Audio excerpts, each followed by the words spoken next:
Before you ever come back to 2024, before 2024 election, it's a baby or my Ghana say, and then I'm here to Mikhail Bakope about the ambulance saga, Ato Forson Richard Jakpa, and then former Attorney General Godfrey Dami.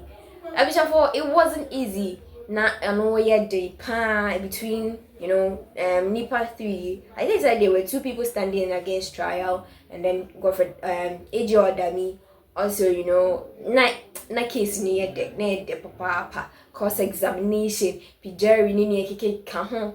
In fact, on the TV we uploaded a whole videos about that particular case, so you can search on Odinu TV and then you go through them. So say formal Godfrey Dami Attorney General nipa foforo na ba show. Na CID 4% who investigations and what do I call at that time.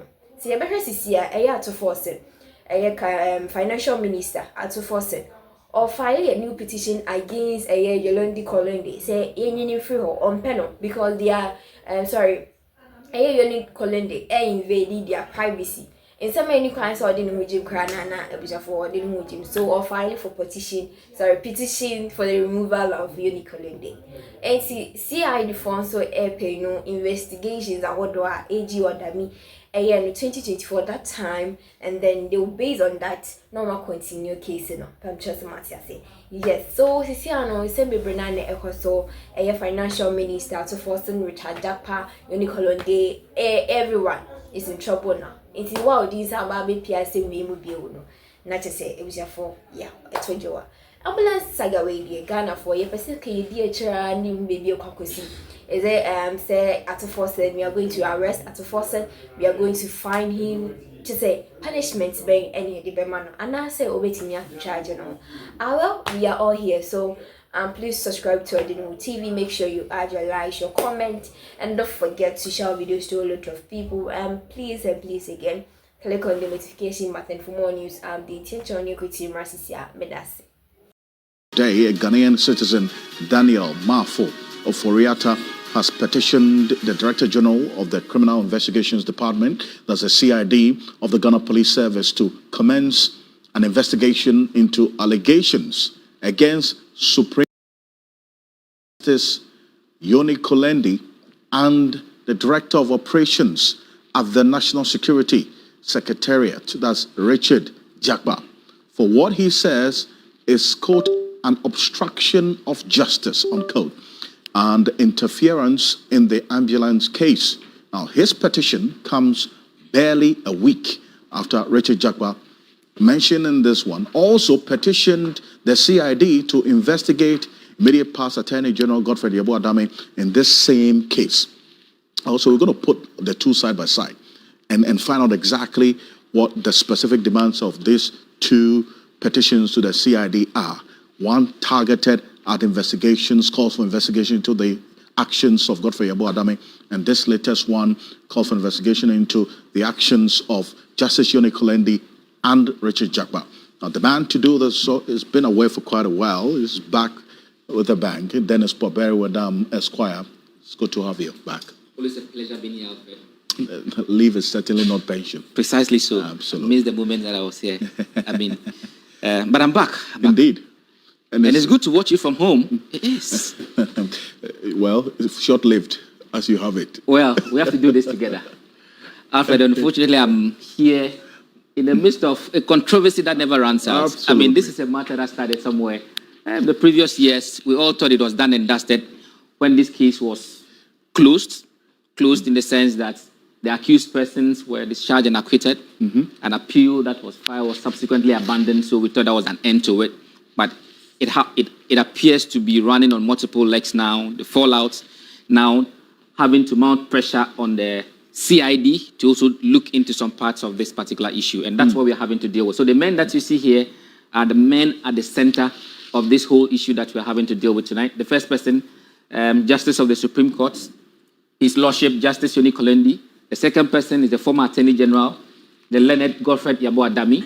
You also have the Director of Special Operations at the National Security Secretariat, Richard Jakpa. He's a petitioner in one of the instances. So he was the first person to run to the CID, saying that the CID should look into what he says was a misconduct or a criminal conduct in respect of his engagement with the former Attorney General in respect of that ambulance trial. Then the last person is Daniel Oforiatta. He identifies himself as a Ghanaian citizen. He also happens to be the latest petitioner in this particular respect. And That's for right. him, he wants the CID to look into the conduct of two persons, Richard Jakpa and then His Lordship Justice Yoni Kolendi, also in respect of the same ambulance matter, because as you would see in some aspects of the petition, he makes references to some encounters that were indeed confirmed in court, that yes, there were some meetings that were held. For him, he's of the view that those meetings were in furtherance of what he says amounts to some crimes that he wants the CID to look into. Let's move straight into some excerpts of that latest petition as was presented to a CID by Mr. Mafu. So let's start with Mr. Mafu's petition. Yes, so we begin from here. That's right. This is what came through earlier today, right? Yes. Good. So we have just decided to characterize the relevant parts of it because it's a bit lengthy. True. And all that. So parts of it reads that the acts of Justice Kolendi and Richard Jakpa border on the commission of crimes relating to interference with legal proceedings. So while the trial of Dr. Ato Forson and two others, and the two others here referred to Mr.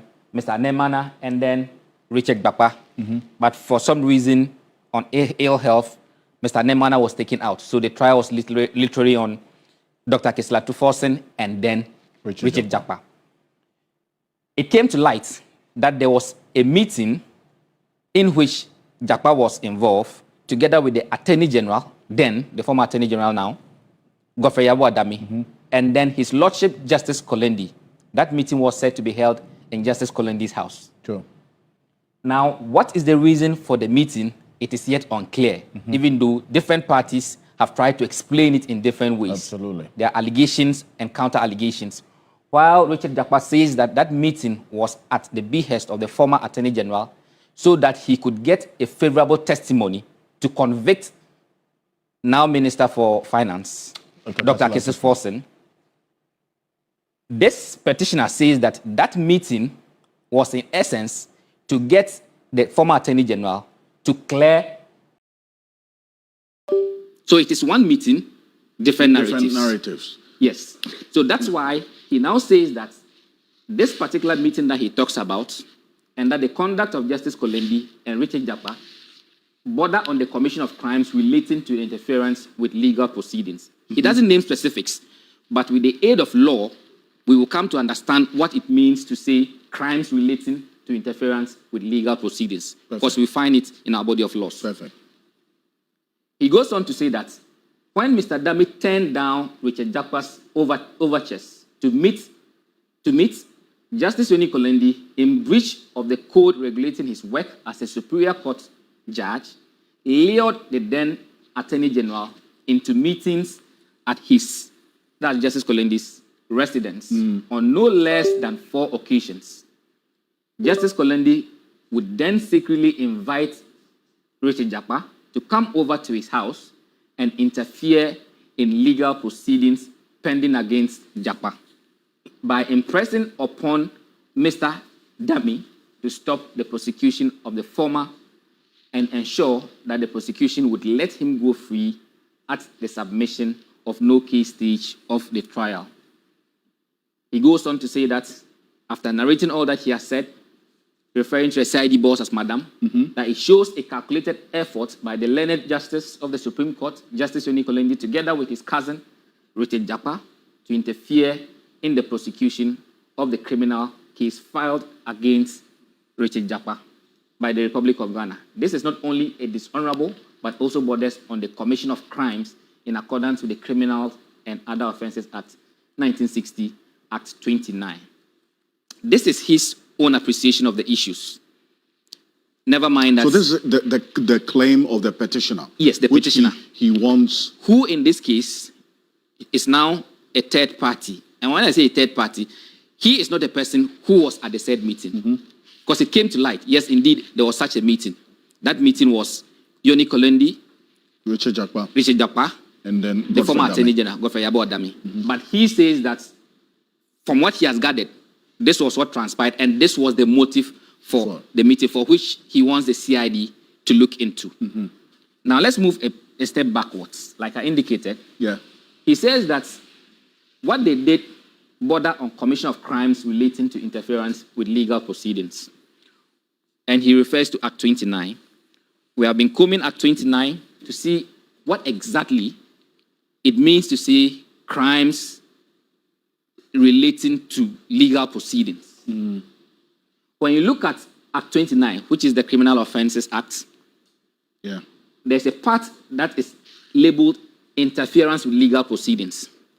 That is a substrata under a gamut of laws which relate to administration of justice or obstruction of it, if you like.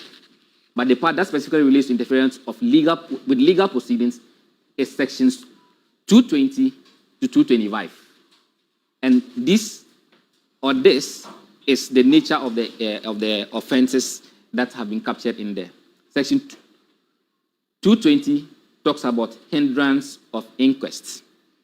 This is very remote to whatever we're discussing. Inquest has to do with nothing to do. Exactly.